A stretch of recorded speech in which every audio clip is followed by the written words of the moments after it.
In 1977, in a crumbling church shelter in Philadelphia, 12 black children vanished in the middle of the night. The man in charge, a severe and cold-hearted reverend, told the police they were delinquents who had run away. The case was closed. For 30 years, that was the official story, a lie carved in stone, while the families of the lost were left with nothing but silence. Then, a university research team, using ground-penetrating radar on the abandoned church, found something that wasn't on any blueprint, a sealed, forgotten basement. And when they broke through the wall, they found the 12 children, their small skeletons huddled together in the dark. Welcome to Minority Struggles. Wherever you're listening, this is where unheard stories are being told. Before I begin, thank you for being here. Let me know in the comments where you're tuning in from. It means everything to know we're telling these stories together. Now, let me tell you what really happened.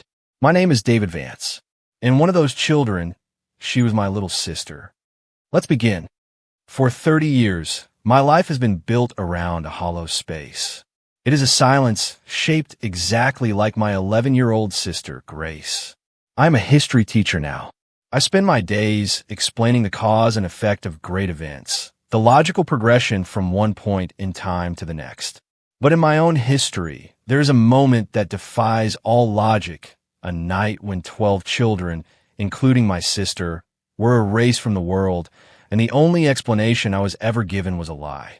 A lie I was too young, too poor, and too powerless to fight. In 1977, I was 19 years old.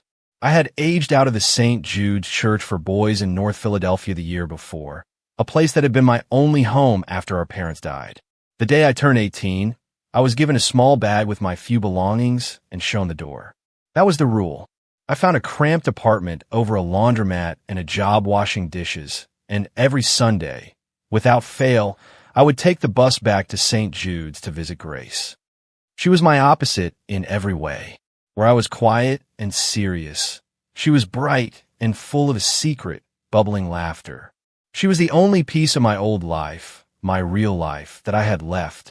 Those Sunday visits were the anchor of my week. St. Jude's was a world of stark contrasts. It was ruled by Reverend Pike, a tall, gaunt man with eyes like chips of ice. He believed that children, especially black children left to the care of the church, were vessels of potential sin that could only be cleansed through harsh discipline and hard labor. He walked the halls with a wooden ruler in his hand, and the sound of it tapping against his leg was enough to make a room of noisy boys fall silent. He was the monster in every child's closet, the embodiment of cold, unforgiving authority. And then there was Brother Thomas. He was the light in that dark place. He was a young monk, assigned to the shelter as a caregiver. He was gentle and kind, with a soft voice and a smile that seemed to reach all the way to his eyes. He was the one who would sneak the children extra cookies from the kitchen, who would read them stories after lights out, who would listen to their fears and dreams with a patient, loving ear. He was especially kind to Grace. He told her she had a gift for writing and encouraged her to keep a diary. He was the children's saint, their protector, their secret ally against the tyranny of Reverend Pike. I love him for it. I trusted him with my sister's heart, because I saw how she lit up when he was near. The last Sunday I saw her was in late October of 1977. The air was crisp with the promise of autumn. I remember she seemed quieter than usual, her bright energy dimmed. She clung to my hand as we walked in the small, walled garden behind the church. I asked her what was wrong. She just shook her head and said she missed me. I dismissed it as the usual sadness of our parting. I told her I'd be back next week, same as always. I hugged her goodbye at the great iron gates, and she held on for a moment too long. I can still feel the desperate tightness of her small arms around my waist. It's a ghost I've lived with every day since. When I arrived the following Sunday, the atmosphere was different. The usual chaotic energy of the children was gone. The air was thick with a strange, strained silence. I found Reverend Pike in his dark, wood-paneled office. He didn't ask me to sit. He stood behind his large desk, his hands steepled, and looked at me with those cold, empty eyes. "Your sister is gone," he said, his voice flat, devoid of any emotion. My blood ran cold. Gone? What do you mean, gone? Where did she go? She ran away, he said, the words clipped and final. Her and 11 other of the more troubled children. They stole food from the pantry and blankets from the linen closet and vanished in the middle of the night. They are delinquents. Ungrateful. This is what happens when you show them kindness. I stared at him, my mind unable to process the words. Grace? A delinquent? She was terrified of the dark. She wouldn't have walked to the end of the dormitory hallway by herself, let alone run away into the streets of Philadelphia. No, I said, my voice shaking. Not Grace. She wouldn't. Something must have happened to her. We have to call the police. The police have been notified, he said dismissively. They agree with my assessment. This is not a matter for concern. It is a matter of discipline. They will turn up eventually when they are cold and hungry. Now, I have work to do. He turned away from me, a clear dismissal. I was just a 19-year-old kid, a former ward of his church. I had no money, no influence, no power. He was a man of God, a pillar of the community. Who were the police going to believe? The investigation was a sham. A few cursory questions, a brief report echoing Pike's version of events, and the case was closed. 12 black children from a church shelter were gone. And the official story, the only story, was that they had run away. I tried to fight it. I tried to talk to the other children, but they were terrified, parroting the Reverend's story with wide, frightened eyes. I tried to talk to the police again, but I was brushed off, treated like a nuisance. I was alone, utterly and completely alone with my grief and the sickening, gut-wrenching certainty that the story I was being told was a lie. A lie carved in stone by a man who seemed almost relieved that the children were gone. My guilt was a living thing.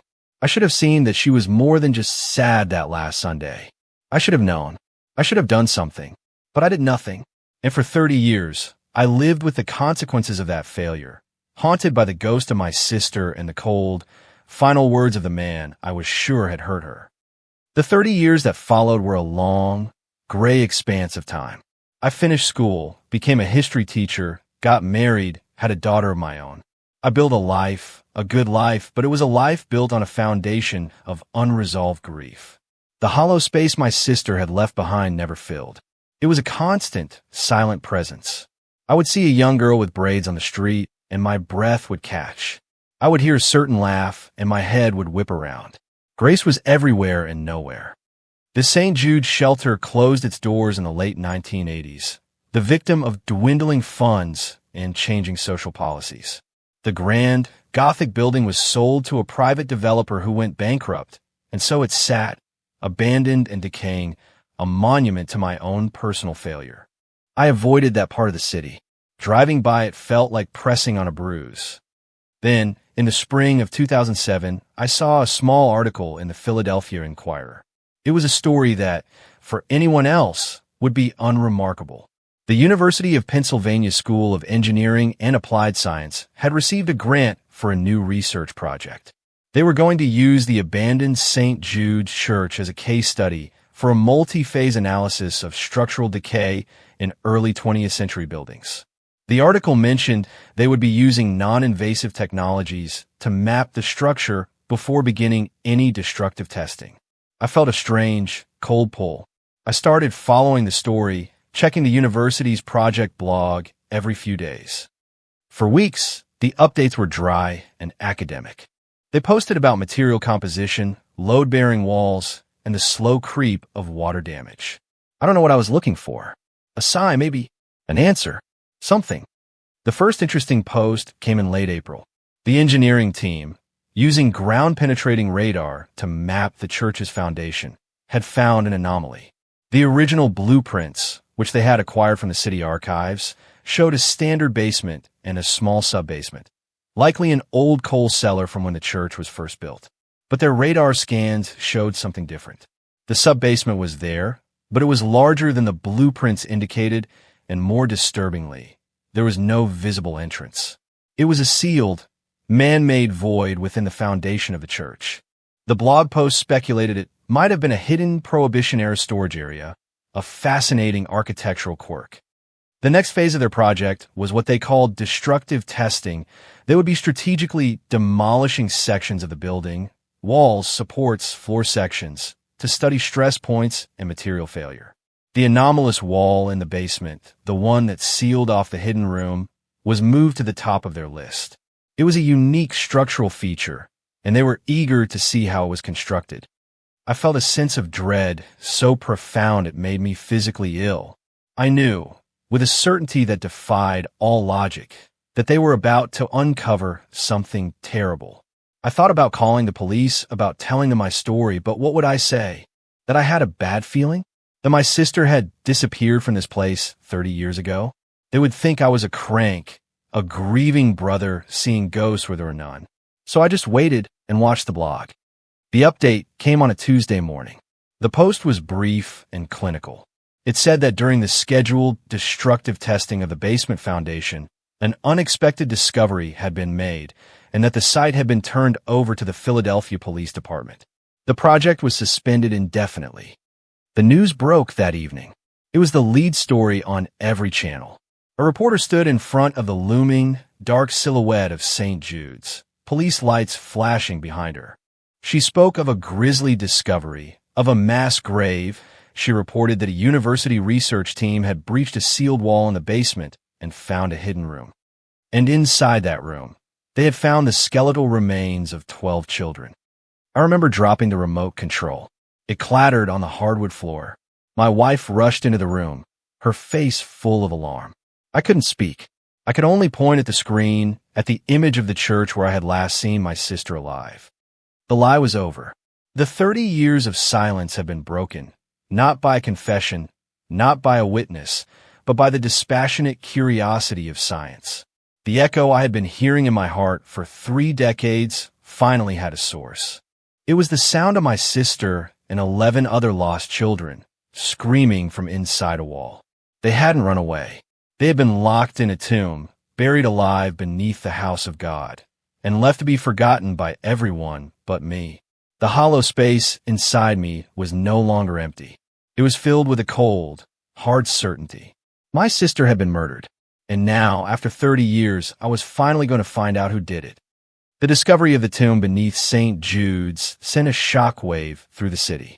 A 30-year-old cold case, a forgotten tragedy involving 12 black children, was now a full-blown mass homicide investigation. The story was a media firestorm. The Philadelphia Police Department, under immense public pressure, assigned a top cold case detective to lead the investigation, a man named Frank Miller. He was sharp, experienced, and had a reputation for being relentless. His first call was to me. I was the only family member of any of the victims who had consistently, over the years, tried to keep the case alive, writing letters to the department, calling on anniversaries. I was a living link to the past. I went to the station and told him everything I knew about my sister, about the shelter, about the 2 men who had ruled that world. I told him about the cold, cruel Reverend Pike and the gentle, loving Brother Thomas. From the very beginning, the investigation had a single, obvious focus. There was only one person who had the authority, the motive, and the monstrous disposition to commit such a crime and then cover it up with such callous efficiency. The investigation turned its full attention on the man I had hated for 30 years, Reverend Pike. They found him in a run-down, church-affiliated retirement home in a quiet suburb. He was 85 years old, a frail, stooped figure with thin, white hair and the same cold, unforgiving eyes I remembered from my youth. He was bitter, angry, and completely uncooperative. When Detective Miller and his partner questioned him, he clung to the same lie he had told me 3 decades earlier. They were delinquents, he rasped, his voice a dry rustle of leaves. I told you then, I'm telling you now. They ran away. I know nothing about any sealed room. It was probably there long before my time. His denials were vehement, but they were also brittle. He showed no shock, no horror, no sadness at the news that the children he had been responsible for had been found dead. He showed only annoyance, an old man angry at being bothered with the past. His lack of remorse was, in itself, a confession of his monstrous nature. The case against him began to build, piece by damning piece. The media, smelling blood, dug into the history of St. Jude's. They found other former orphans, now middle-aged men and women scattered across the country. Their stories painted a grim picture of life under Reverend Pike's rule. They spoke of harsh, cruel punishments for the smallest infractions. They spoke of being locked in closets for hours, of being denied meals, of being beaten with that wooden ruler he always carried. They spoke of his coldness, his contempt for the children in his care. He was, by every account, a monster. I was interviewed by reporters, by detectives, by documentary filmmakers. I became a public figure, the grieving brother who had never given up hope. And I told them all my story. I told them about Pike's dismissal of my concerns, about his lie, about the relief he seemed to show when the children were gone. My testimony, fueled by 3 decades of righteous anger, was powerful. I was convinced he was the killer. Every memory I had of him confirmed it. I remembered the way he looked at the children, with a mixture of disdain and irritation, as if they were vermin he was forced to tolerate. I remembered the way he had looked at me in his office, his eyes empty of any human compassion. The police forensics team provided more circumstantial evidence. The mortar used to seal the basement wall was a custom mix, but they found traces of the same unique sand and lime composition in a small storage shed behind the church, a shed to which only Reverend Pike and the groundskeeper had keys. The groundskeeper had disappeared shortly after the children vanished, making him a likely accomplice who had either fled or been silenced himself. The narrative was set. The monster had a face. Reverend Pike, the cruel shepherd, had murdered his own flock. The motive, the prosecution argued, was simple and brutal. The children, led by a few of the older ones, had perhaps discovered something, some crime or hypocrisy of the Reverend's, and had threatened to expose him. To protect himself and the reputation of his church, he had silenced them in the most horrific way imaginable, and then used his authority to create a cover story that the world had believed for 30 years. It was a story that made perfect sense. It fit everything I knew, everything I'd felt. My hatred for him, a feeling I had carried like a stone in my gut for my entire adult life, felt justified, validated. The world was finally seeing the man I had always known him to be. I watched the news every night, waiting for the announcement of his arrest. I imagined the moment he would be led away in handcuffs, his cold arrogance finally broken. I imagined attending his trial, looking him in the eye as the verdict was read. It was the moment of justice I had been waiting for my entire life. Detective Miller would call me with updates, his voice grim but confident. "We're building a strong case, David," he'd say. "It's circumstantial, but it's powerful. His character, his history, his lies, it all points to him." I agreed. It all pointed to him. I was so focused on the obvious monster, the man who roared and carried a big stick, that I never once thought to question the rest of my memories. I never thought to look at the other figure in that dark chapter of my life. I never thought to question the saint. Because when you've spent 30 years staring into the face of a devil, you forget to check for the one standing quietly in his shadow. With the case against Reverend Pike solidifying, a strange sense of impending finality settled over me. The end of a 30-year nightmare felt within reach. It was this feeling that finally gave me the strength to do something I hadn't been able to do since the discovery. The police had returned to me a small, cardboard box containing the personal effects that had been found with Grace's remains in that dark, silent room. It had been sitting on my desk for weeks, a heartbreaking and sacred object I couldn't bring myself to open. One rainy Saturday afternoon, I finally did it. My hands trembled as I lifted the lid. Inside, nestled in soft cotton, were the last fragments of my sister's life.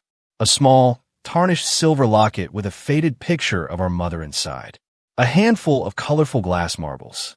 A small, worn-out teddy bear, its fur matted with age and grime. And her diary. It was a simple, cloth-bound book with a drawing of a star on the cover. Its pages were warped and stained from the years of dampness, but it was intact.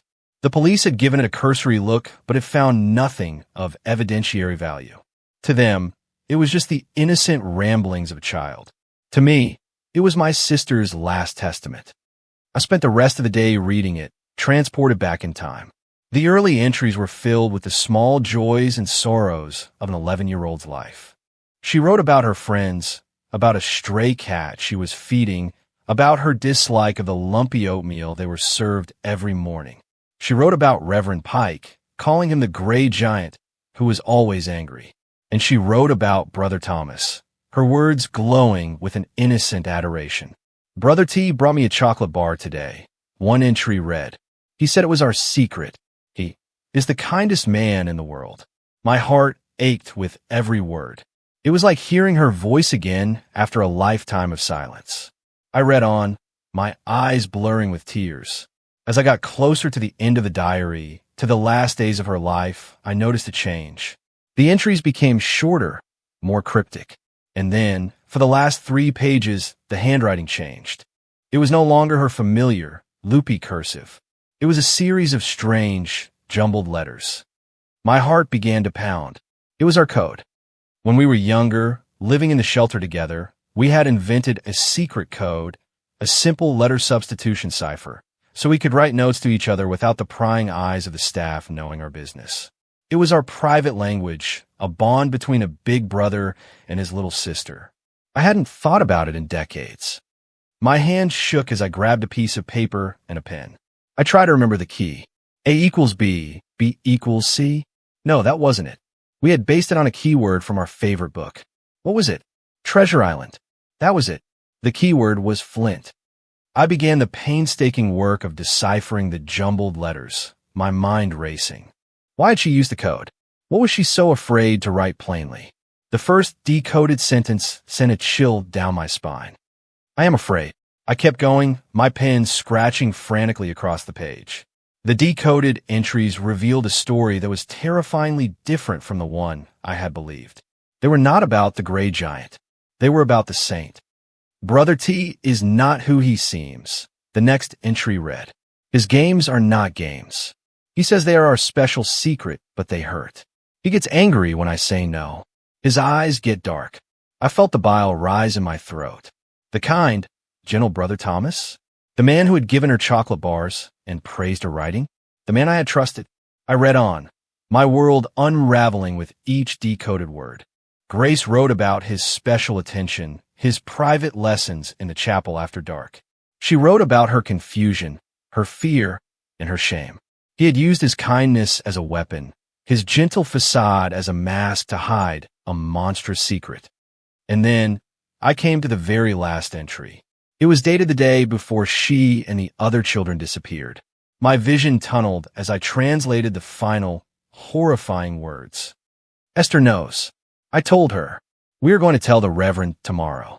Brother T cannot hurt us anymore. We are going to tell." The pen fell from my numb fingers. The diary slipped to the floor. I stared at the wall, my mind a maelstrom of horror and disbelief. It wasn't Pike. It was never Pike. Pike was just a cruel, bitter old man. The real monster was the one who had smiled at me, the one who had patted my sister on the head, the one everyone loved. Brother Thomas hadn't killed the children because they had discovered some secret of the Reverend's.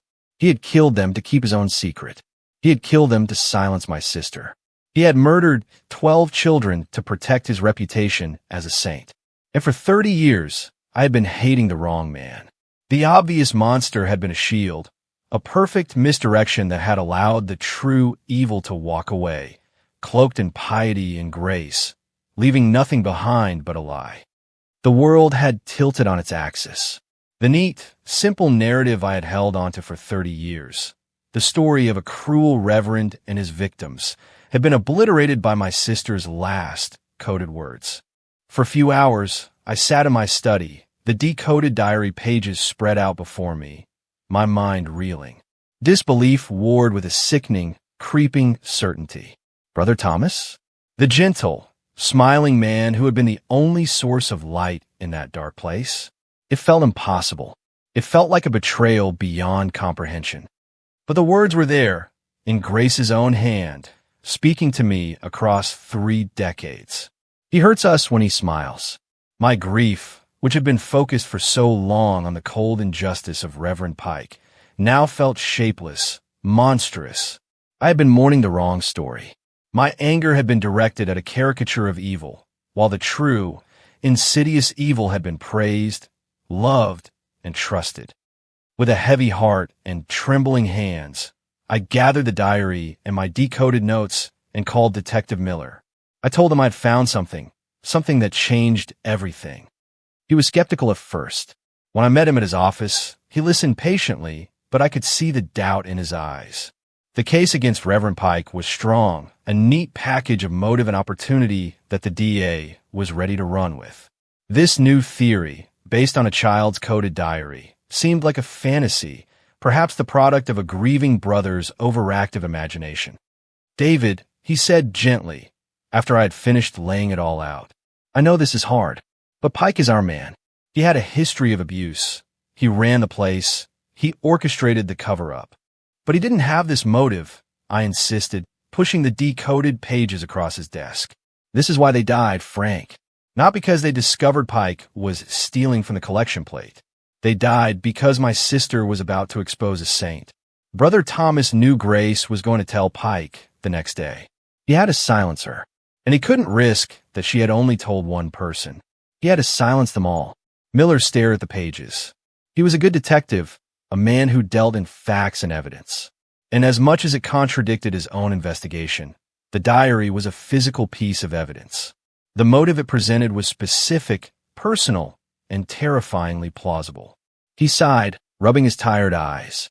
"Okay, David," he said, "let's find your saint." The investigation quietly pivoted. It was a difficult, delicate shift. The media was still baying for Reverend Pike's blood. But Miller's team started digging into the past of Brother Thomas. They found him easily enough. He was no longer a simple monk. He was Father Thomas, a respected senior figure at a quiet, picturesque monastery in rural Pennsylvania. He was known for his charity work, for his eloquent sermons, for his gentle, pastoral care. He had built a life of unimpeachable piety. He was, by all accounts, a living saint. Detective Miller and his partner drove to Pennsylvania to question him. I begged to go with them, but Miller refused. It was too soon, too delicate. He promised to call me the moment the interview was over. I waited by the phone, my stomach in knots. I imagined the scene, the quiet monastery, the smell of old books and incense, the gentle, silver-haired man who would greet them with a serene smile. Miller called me that evening. His voice was grim. "He's good, David," he said. "He's very, very good." He told me that when they had first approached him, Brother Thomas, Father Thomas, had been the picture of gentle compassion. He had remembered this St. Jude's tragedy with what appeared to be profound sadness. He had wiped a tear from his eye as he spoke of the poor, lost children. "I remember your sister, Grace," he had told the detectives, his voice soft and full of sorrow. "A lovely, bright little girl. So full of life. It was a terrible, terrible tragedy. I have prayed for her soul every day for 30 years. His performance was, Miller admitted, utterly convincing. For a moment, even the seasoned detectives had doubted the diary. How could this frail, kind old man be the monster Grace had described? He had an answer for everything. He denied any wrongdoing, any secret games. He suggested that children in such traumatic environments often invent stories, that their realities can become confused. He painted himself as a victim of a child's fantasy, a good man being slandered from beyond the grave. He almost had me believing him, Miller told me over the phone. But the diary, David, the diary doesn't lie. We're going back tomorrow, and we're going to be ready for him. The next day, armed with a warrant and the full weight of the new evidence, they went back. And this time, they asked me to come with them. They didn't need me to testify, not yet. They just needed me to be there. They needed him to see me. They needed him to see the face of the brother of the girl he thought he had silenced forever. The saint in the shadows was about to be dragged into the light.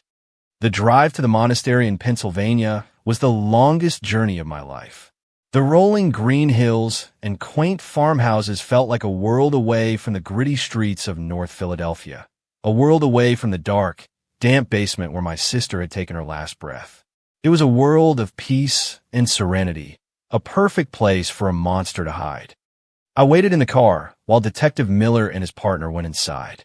They had the diary with them, along with my decoded transcription. The plan was to confront him directly, to give him no room to maneuver, no space to hide behind his carefully constructed facade of piety. After what felt like an eternity, Miller's partner came back to the car. "He's asking to see you, David," he said, his face grim. "He says he wants to speak to you. Alone." My blood ran cold. Miller had advised against it, but I knew I had to do it. This wasn't just about a legal case anymore. This was about grace. I had to look him in the eye. I was led into a small, simple room. It was a library, the walls lined with old, leather-bound books. Sunlight streamed through a stained-glass window, casting colored patterns on the floor. Brother Thomas was sitting in a wooden armchair, a cup of tea steaming on the table beside him. He looked smaller than I remembered Freilier. He smiled at me, a gentle, sad smile. "David," he said, his voice as soft as I remembered. "It is good to see you, my boy, though I wish it were under better circumstances. This is all a terrible misunderstanding." I stood before him, my hands clenched into fists at my sides. I couldn't speak. "The detective has shown me your sister's book," he continued, his smile unwavering. "Poor dear Grace. She had such a vivid imagination. The things children invent to cope with their trauma, it's heartbreaking." He was trying to use the same tactic on me, to paint my sister as a liar, a confused little girl. The rage that had been simmering inside me for days finally boiled over. "She wasn't confused," I said, my voice low and shaking. "She was terrified, and she was going to tell. That's why you killed her." I expected him to deny it, to feign shock and hurt. But he didn't. Instead, the gentle smile on his face vanished. It didn't crumble or crack. It simply evaporated, as if it had never been there at all. The warmth in his eyes was replaced by a look of cold, reptilian fury. The mask was off.